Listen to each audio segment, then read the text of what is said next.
Doon. Ano na, uwi. Siyempre. Amor. Amin ko nga doon eh.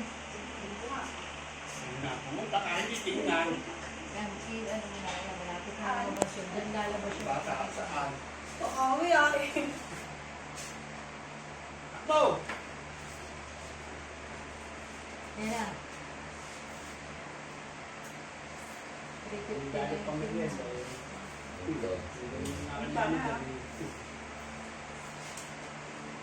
Doon ko lang mula, ano? Dito nagsimula. Lalo sa dito nga, napapunta siya doon. Ang gagana. Ayan siya, makikita niyo guys. Ang laki na kanino, sakop doon oh. Parang kagaya ng itsura ng nagbabasa na ako. Hindi, yun din yan. Ano, yung din itsura na yung pagdating sa huli, Ay, kami ka nakako.